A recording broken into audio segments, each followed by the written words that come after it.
sambung belajar untuk dalam kaji ilmu fikih khasnya dan ilmu agama yang lain. Seperti biasa kita mulakan dengan selawat Ibrahimiyah, kita baca sama-sama. Allahumma salli ala Muhammad wa ala ali Muhammad kama sallaita ala Ibrahim wa ala ali Ibrahim, barik ala Muhammad wa ala ali Muhammad kama barakta ala Ibrahim wa ala ali Ibrahim fil alamin innaka Hamidum Majid. Alhamdulillah Ta'ala yang bersama Tuan Pengurusi Surau Hajah Fatimah Kampung Kangkar Perahu, yang menghormati Tuan Timbalan Pengurusi Surau, yang kasih Tuan-Tuan Imam, Tuan-Tuan Bilal, Muslimin Muslimat yang dirahmati Allah Subhanahu Wa Ta'ala. Saya bacakan dulu kelebihan ilmu dan ulama daripada kitab Al-Jawharul Mawhub wa Munabbihatil Qulub bagi Syekh Ali bin Abdul Rahman Al-Kalantani, ulama Kelantan.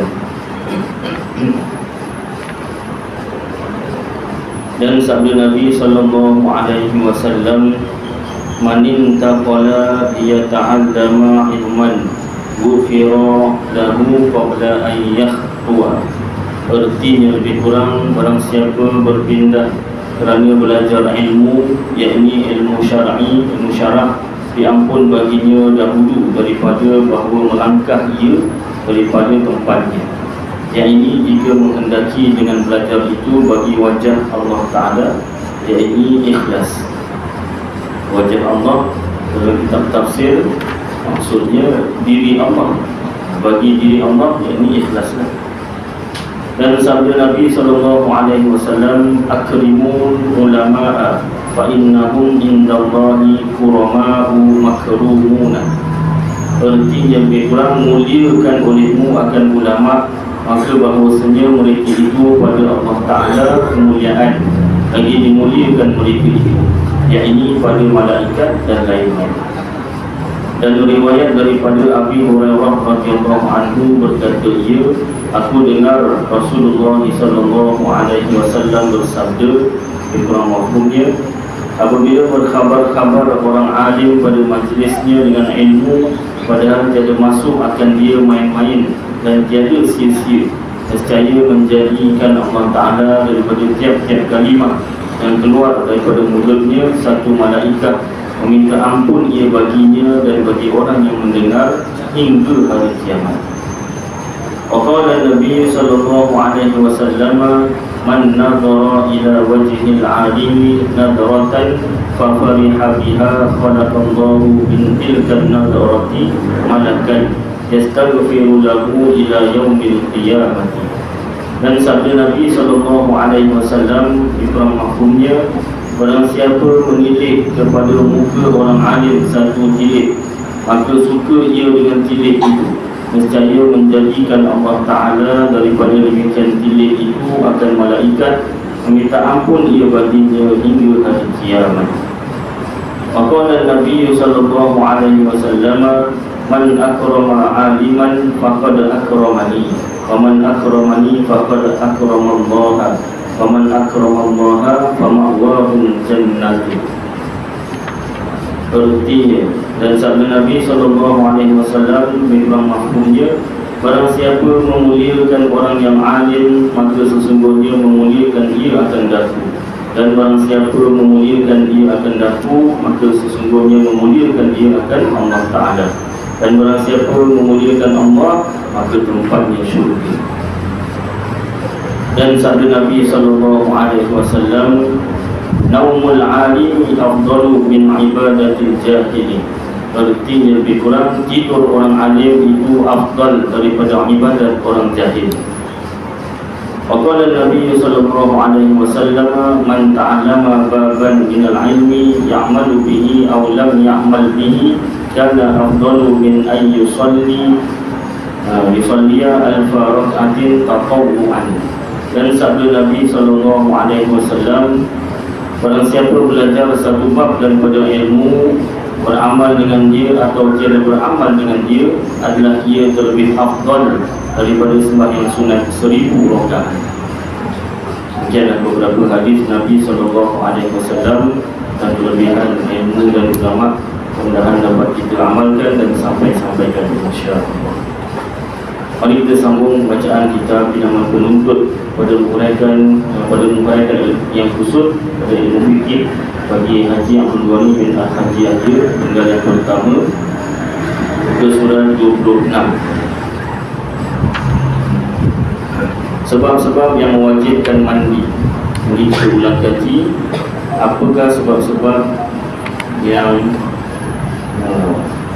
membuatkan kita mandi, wajib mandi?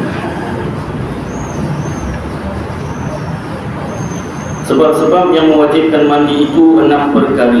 3 daripadanya bersekutu, iaitu sama antara laki-laki dan perempuan. 3 lagi tak sama. Pertama, jima' atau bersetubuh. 1. Nota kakinya.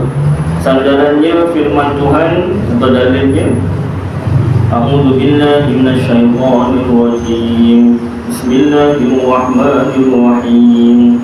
Wa in kuntum junuban fattahharu. Shadaqallahul azim.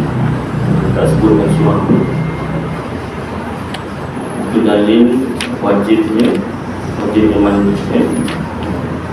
Yang jauh ini tak tuliskan surah tu, kita tinggalkan. Tengok yang Rumi yang kita. Kita bilang dulu tu ada yang Rumi tuan-tuan. Yang ni asalnya Jawi. Jawi ke Jawi model lah, bukan Jawi lama. Ini yang Rumi. Syarikat Baterai. Itu selalunya.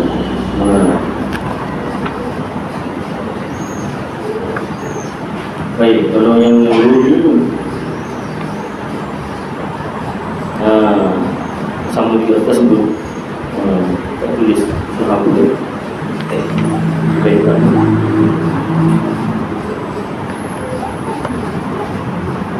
Berartinya lebih kurang jika kamu berjunub, hendaklah kamu bersuci, yakni mandi.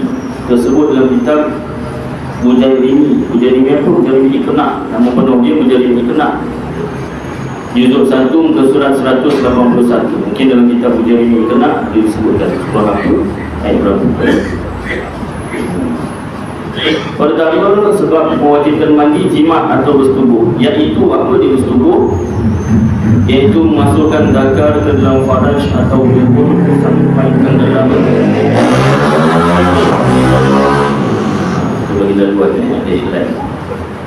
Iaitu memasukkan zakar ke dalam faraj atau dubur sampai tenggelam kepala takuk atau kadarnya. Iaitu pada orang yang telah putus takuknya. Kalau tak masuk, bersetubuh tak tidak bersetubuh. Itu makna bersetubuh tu kena tahu betul. Maknanya kalau andai kata seseorang nak menuduh orang yang lain, tak kira lah tuduhan tu apa nama ni, zina ke, liwat ke sebagainya, masuk tak masuk tak dikira. Itu sampai tahap khalwat lah, berdua-duaan. Kalau masuk baru dikira. Kalau bukan suami isteri, itu zina lah. Kalau suami isteri dia bukan zina, itu pahala semua. Itu bukan dia jima' sahaja. Penting kita tahu makna subuh tu kenapa. Sebab nanti ada pada bab ni iklan pada bab perkara-perkara yang haram bagi orang yang haid. Orang haid, nifas dan istihadah, ada perkara haram dia tak boleh buat. Salah satunya apa? Salah satunya iaitu surat 44. Ini iklan lah. Bersedap-sedap atau bercumbu-cumbu di kawasan antara pusat dan tutupnya. Bagi perempuan lagi, yang lelaki tak ada haid, tak ada masalah. Tapi perempuan kalau haid dan nifas, dia tak boleh. Sama ada dengan bersetubuh atau raba-raba atau sebagainya, tak boleh. Bersetubuh tu bersetubuh. Ini tadi masukkan zakar dalam faraj atau dubur. Boleh juga dubur tak boleh, haram. Ni cerita kalau masuk juga dubur itu dikira bersetubuh lah gitu. Cuma dari segi hukum haram lah kalau suami isteri sekalipun Baik, jadi raba-raba pun tak boleh ni, kawasan antara pusat dengan lutut ni. Kalau mu'tamad mazhab kita Syafi'i. Habis Ustaz, kalau isteri saya cuti sembahyang lama lah. Itu kena macam mana Ustaz? Saya tak boleh Ustaz. Tak boleh. Macam mana Ustaz solution dia? Kalau kahwin dulu Ustaz, orang tak payah sebut dah tahu. Tak payah sebut dah tahu solution kan? Itu salah satu hikmahnya lelaki dibenarkan kahwin dengan seorang. Tak ada jemaah perempuan ni kan? Tak ada. Tapi ada yang dengar Ustaz rumah, tak apalah. Memang hukum pun itu salah satu hikmahnya Baik, sekurang-kurang haid berapa lama? 1 hari 1 malam. Nanti masuk bawah haid pula yang lepas akan datang Iklan ni iklan. Kalau sekurang-kurang haid perempuan itu isteri kita, contoh dia sekurang-kurang haid dia 1 hari 1 malam, alhamdulillah selamat kan? Dan selamat pada tak selamat tak malam, selamat apa sekejap lah kan, 1 hari 1 malam. Paling banyak 15 hari 15 malam. 2 minggu Ustaz, 2 minggu lebih 1 hari. Orang itu bukan 2 Ustaz, kena pasang 3 atau 4 atau ulang lah. Kalau mampu kan. Kalau macam yang tak mampu macam mana Ustaz? Satu tak mampu dari segi kewangan lah Jadi macam mana? Sambungan dia, setengah ulama berpendapat. Yang tadi kaul mu'tamad, kaul yang kuat. Setengah ulama berpendapat, sebagian ulama berpendapat, ini pendapat yang agak lemah lah. Yang haram itu hanya bersetubuh sahaja, yang lain tidak haram. Boleh pegang Ustaz pendapat ni? Boleh. Ada ulama berpendapat ketika isteri haid atau nifas. Haid tu keluar darah haid lah. Nifas tu selepas nifas itu pula. Kalau wiladah tu beranak nanti masuk pada kita ni sebab nifas. Darah yang keluar lepas beranak adalah nifas itu darah yang keluar lepas beranak Baik. Jadi kalau isteri haid dan nifas, ada ulama berpendapat yang haram itu bersetubuh sahaja. Maksudnya memasukkan zakat dalam faraj. Yang lain tidak haram. Yang lain macam Ustaz, pandai-pandai lah sedikit, yang penting tak masuk. Saya tak faham Ustaz, nantilah lepas kuliah. Jadi tak boleh ni sangat kan. Pasal kuliah kan terbuka kan, budak pun dengar kan. Jadi itu kena kuliah special lah, kelas lepas kuliah umum, kuliah khas kita. Boleh Ustaz? Boleh. Pendapat Imam Syafi'i saya tak sebut kat sini, tak sebut, tapi dalam kitab yang besar mungkin sebut. Betul tu nak tahu Imam Syafi'i yang kata boleh ni ulama mana? Tu dah tahu dia, tak nak tahu nama imam tak apa. Tak apa lah Ustaz, saya tak tahu, tak apa Ustaz, tak apa dah. Baik, mungkin pendapat ini berpegang pada hadis riwayat Muslim. Pendapat yang kedua ni walaupun lemah, tapi ada hadisnya.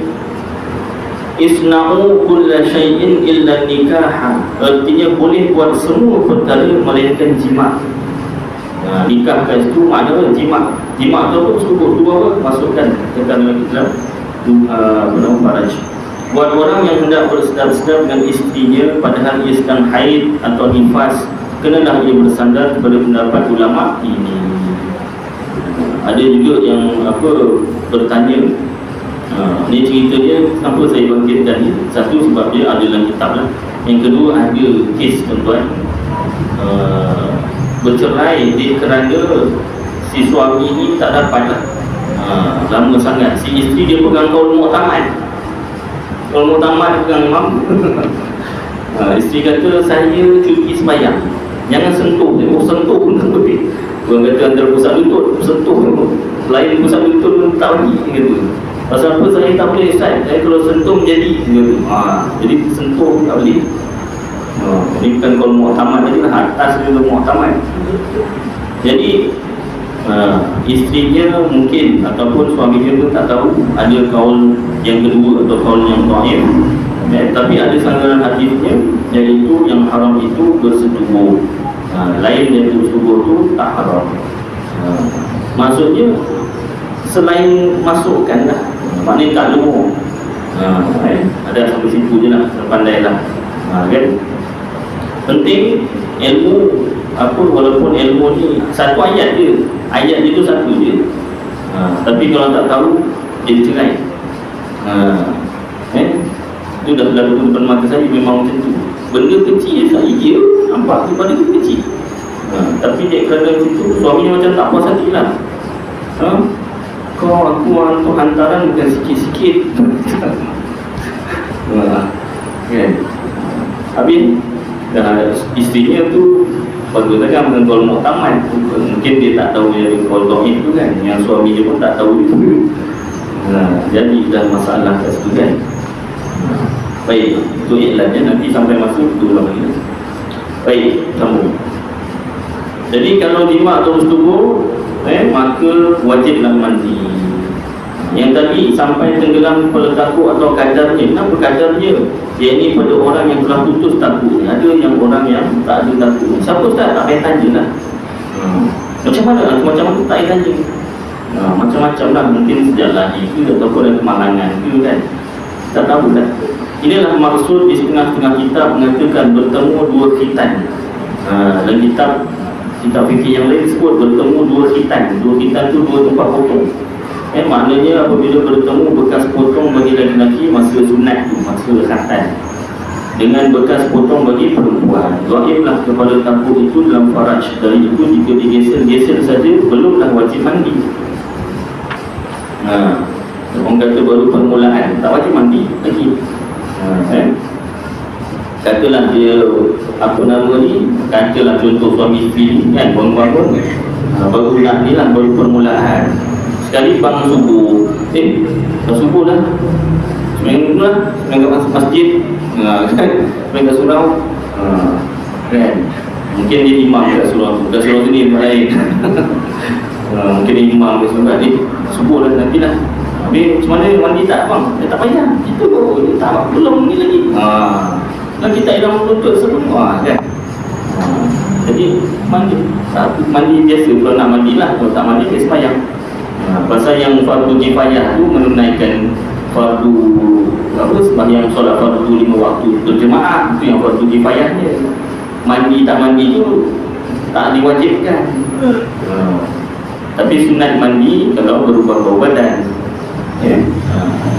Subuh bukan semua orang ada shower kan. Alah shower bukan mahal sangat Ustaz. Yelah dah, orang tak mampu kan. Mandi air sejuk. Kalau bukan sejuk sangat, dia mungkin musim tak sejuk, musim sejuk dia sejuk kan. Jadi tak wajib mandi tu, mandi apa nama ni sebelum subuh tu kan. Sunat sahaja. Baik, apabila ada dua orang manusia melakukan perbuatan itu sekalipun tidak keluar mani, dikatakanlah keduanya telah berjunub dan wajiblah atas keduanya mandi. Yang ini kalau dia dah masuk tadi, yang tadi cerita dia tak masuk, geser-geser tak dikira. Kalau masuk tapi tak keluar mani, yang lelaki tak keluar, yang perempuan pun tak keluar, dah kira berjunub. Orang kata belum game lah, belum game lagi, belum habis, tapi dah masuk, wajib mandi. Tetapi jika orang yang hidup, ini cerita orang yang hidup memasukkan zakarnya dalam faraj perempuan yang telah mati. Ada Ustaz, ini cerita hukum, mudah-mudahan tak ada lah, tapi ada cerita dia pernah ada. Kisah benar ke tidak tak tahu, wallahu a'lam, cuma jadi pengajaran lah. Jadi orang hidup dimasukkan dalam perempuan yang telah mati. Hilang takut, cantik sangat agaknya perempuan, meninggal, cantik tapi dah meninggal macam mana kan? Umur siapa tahu kan? Dia bukan kira cantik tak cantik. Orang umur cantik, umur panjang tak juga. Yang tak cantik umur tak panjang tak jugalah. Kan? Dia tak ada kira cantik tak cantik. Jadi macam mana boleh saya? Kita tak tahu lah, Allah A'lam. Mungkin dia kerja menguruskan mayat ke apa, tak tahu lah, Allah A'lam kan. Jadi macam mana wajib atas lelaki-lelaki itu mandi? Yang lelaki tahu tu mandi. Tak haram Ustaz. Haram ni cerita bukan cerita halal haram, ni cerita dia wajib mandi. Dari segi haram dia haram lah. Kecuali yang perempuan tu kalau isteri dia. Boleh Ustaz? Ada cerita satu orang ulama orang Islam. Tapi yang meninggal tu lelaki lah. Yang meninggal tu lelaki, nak dimandikan, tapi ada satu masalah. Ada satu masalah. Masalahnya anunya tak turun. Jadi ulama bincang. Yang meninggal ni ulama. Jadi ulama pun bincang macam mana ni. Jadi ulama tu kata ini minta isterinya apa nama ni buat kali terakhir lah, maknanya. Jadi dibincang maknanya boleh, dan ada dalil dia kan boleh. Setelah bersama, walaupun suami itu dah meninggal, ulama tu, tapi masih berdiri. Lepas dah bersama tu baru turun, barulah dapat diuruskan. Itu salah satu apa nama ni, kisah benar lah. Ini kisah benar, bukan dongeng. Dibenarkan. Itu suami isteri lah ceritanya.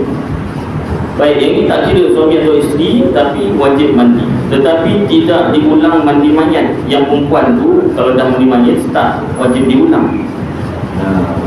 Dia tak bersalah. Dia dah meninggal dunia. Demikian juga jika laki-laki memasukkan zakarnya ke dalam faraj binatang, na'udzubillah supaya mudah-mudahan tak ada lah, atau duburnya bahagian belakang seperti monyet, atau monyet memasukkan zakarnya ke faraj perempuan, hati-hati. Di dalam kitab dah ada ceritanya, hukumnya tu adalah, tapi mudah-mudahan tak ada lah, tapi bahaya lah. Maknanya boleh terjadi. Jangan ingat monyet, monyet kan boleh buat apa? Jangan. Dia pun ada nafsu juga tu monyet. Tengok oleh macam dia cantik perempuan kan.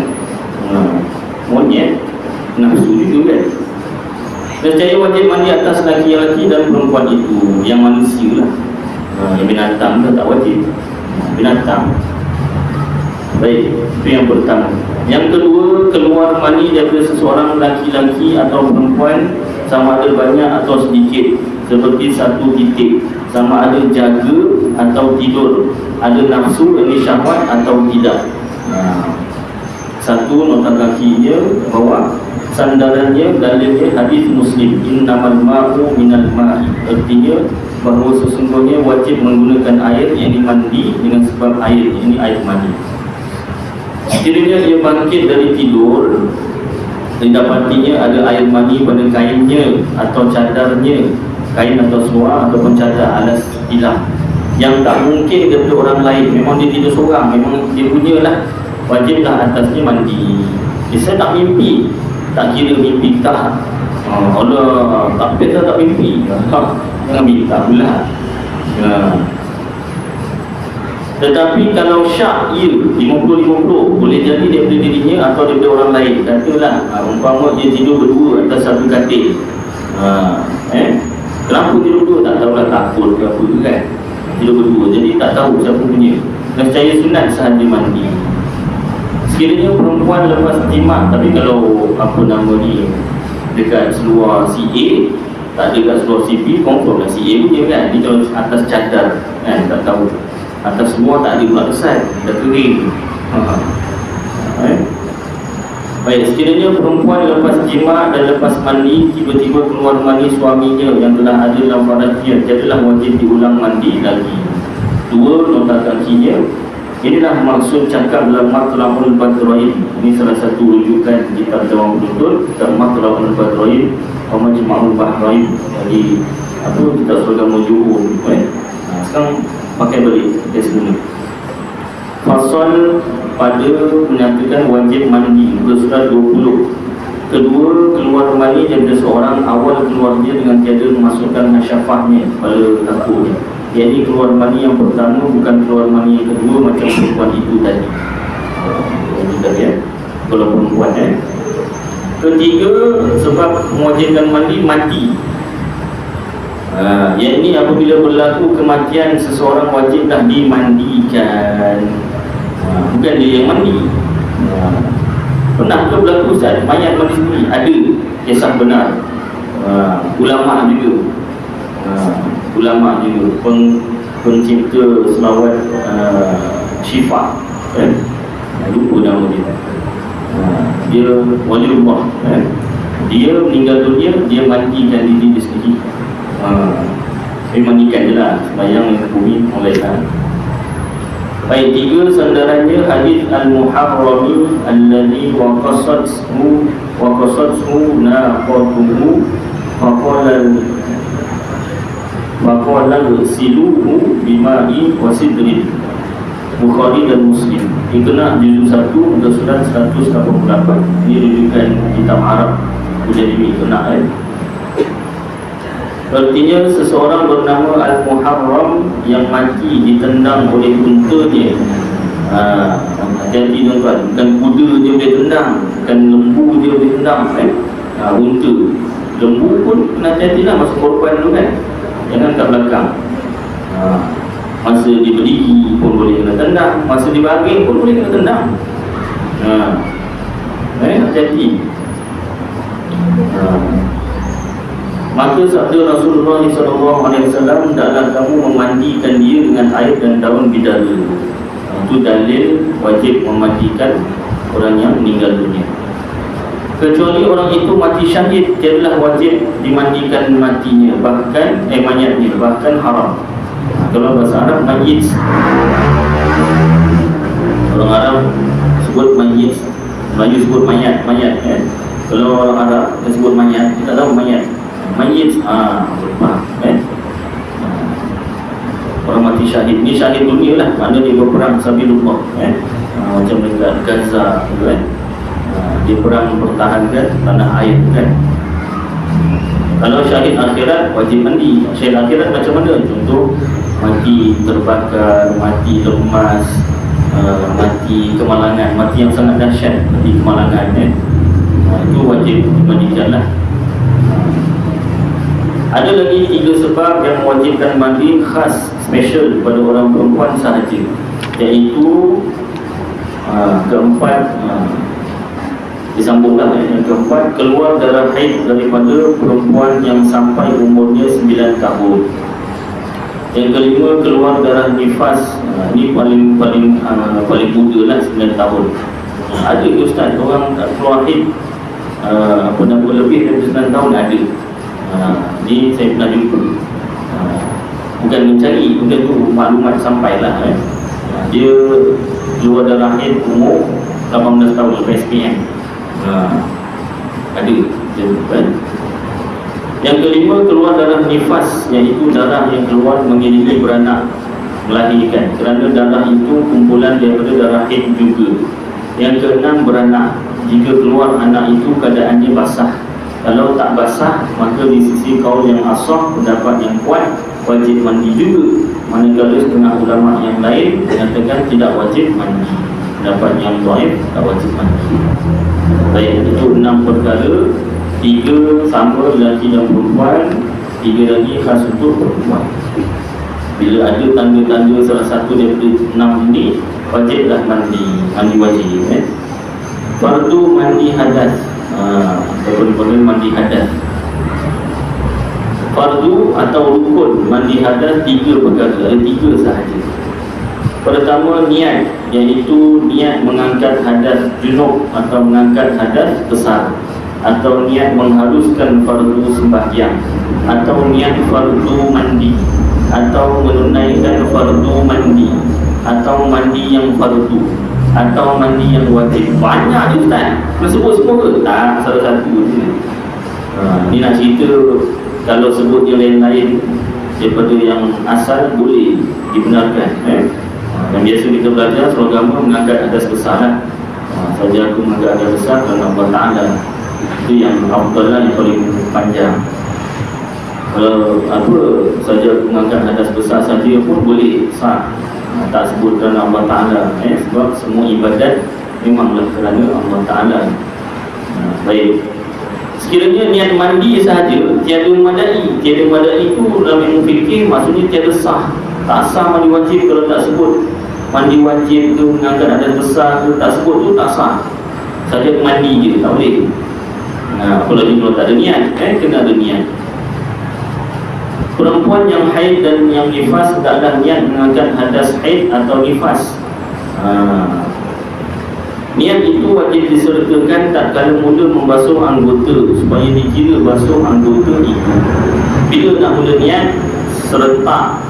Orang ngomong bareng-bareng serentak, sama-sama basuhan badan, basuhan yang pertama tu lah.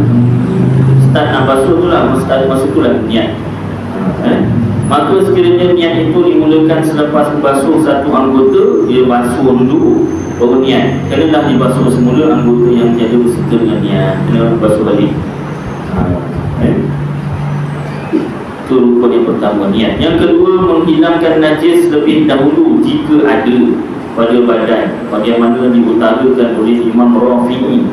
Maka menurut pendapat ini, sebelum mandi kenalah basuh najis itu lebih dahulu, kemudian baru basuh untuk mandi. Kena 2 kali basuh, tidak cukup dengan sekali basuh. Tetapi pada pendapat Imam Nawawi, tidak wajib basuh 2 kali, cukup dengan sekali basuh untuk najis dan mandi. Pendapat Imam Nawawi lebih kuat dan sesuai. Jadi kita pegang Imam Nawawi lah, sekali jalan. Jimat pun jimat air tak, saya nak 2 kali tak pulang, boleh juga. Itu pendapat Imam Rafi'i.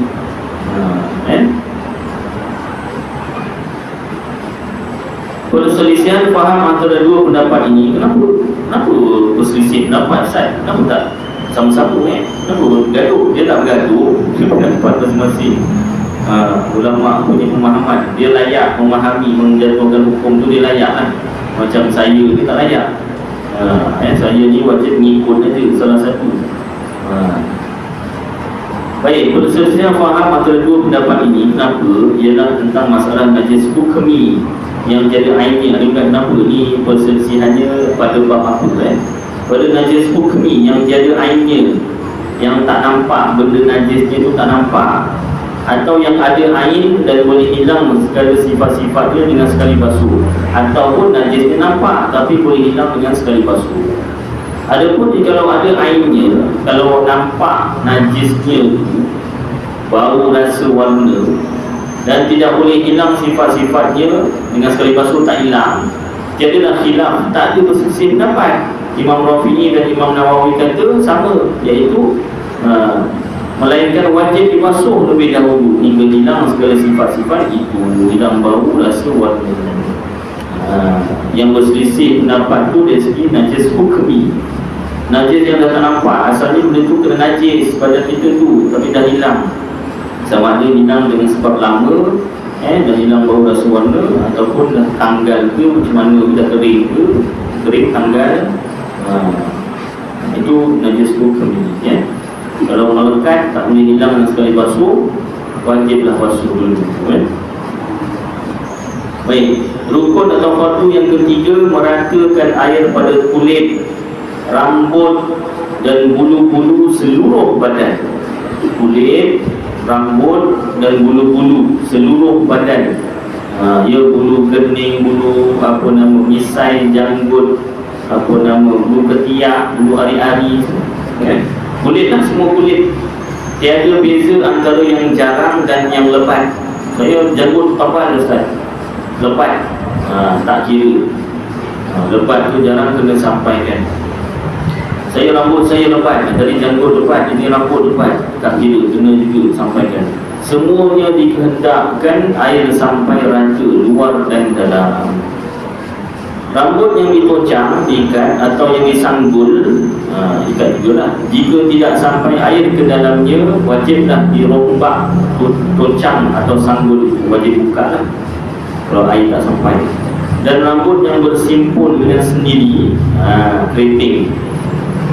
Jika tidak sampai air ke dalamnya adalah dimaafkan, tak payah dipotong sekalipun banyak. Ni awak keriting, awak kena gunting rambut tapak satu, tak payah tapak lah ke tu. Tak perlu tak wajib potong, dimaafkan. Tapi kalau gosok-gosok tu rasa sampai juga tu, boleh juga tu. Bulu-bulu yang di dalam hidung tidak wajib. Ini cerita luar, dalam tak wajib. Tentang hidung ada bulu, bulu kena juga, bulu hidung sah, tak wajib, kerana termasuk dalam jumlah batin dalam. Tetapi kalau kena najis, wajib basuh juga, wajib dibasuh, kerana masalah najis lebih berat daripada junub. Najis dalam hidung, tai hidung tu sah? Bukan, tai hidung tu bukan najis. Tai hidung tu cemar sahaja, cemar-cemar. Dia bukan najis. Ya Ustaz, ulang kaji balik buat najis.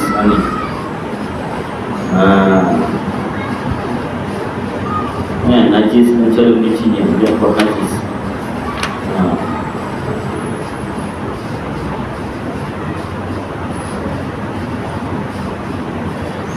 Ni untuk surat 6 mula sekali. Bersuci dan hukumnya adalah bersuci itu dalam percakapan hari-hari pada lughah, pada bahasa maknanya membersihkan diri atau pada benda daripada kekotoran, sama ada najis atau tidak.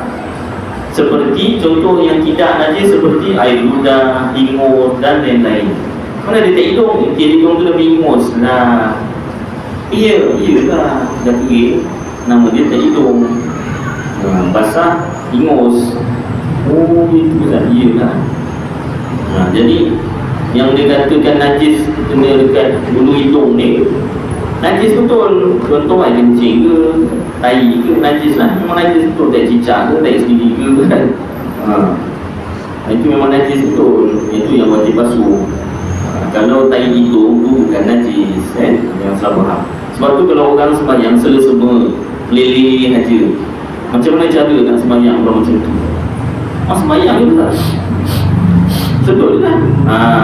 Nanti pada membatalkan sembahyang ada perkara membatalkan sembahyang. Salah satunya, ini iklan juga lah. Salah satunya menyedut, menghembus atau menyedut udara, menyedut atau menghembus hidung atau mulut sampai berbunyi lah. Saya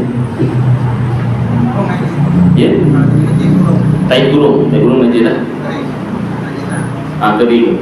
Kalau kering melekat, wajib kita tanggalkan lah. Macam kapu. Jadi kalau kapu, kadang tengok kalau melekat, kadang-kadang tai ni kering, tangan kita yang basah. Kalau kita pegang tak melekat, tak ada kesan putih, tak payahlah, tak melekat. Kalau dia putih, melekat tu, wajib basuh.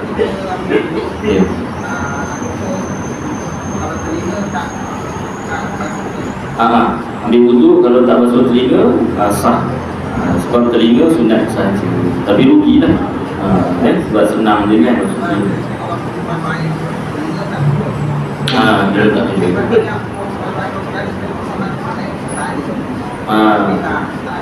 Tak wajib. Dia bukan rukun lah. Tapi kalau buat, bagus lah. Buat faham. Terima kasih. Baik, jadi sambung balik kan. Tetapi kalau kena najis, wajib dibasuh, kerana masalah najis lebih berat daripada junub. Demikian juga wajib diratakan air di celah-celah kuku sekiranya ada benda di celah-celahnya seperti daki. Daki wajib kita dan lain-lainnya tak ada dibuangkan, kena buang dulu daki itu, kemudian dibasuh. Jika tidak dibuang, nescaya belum mencukupi hukum mandi sehingga dibuang dan dibasuh di bawahnya. Kuku, celah kuku kena bersihkan. Orang yang dakarnya kulup ni macam mana kulup? Dia punya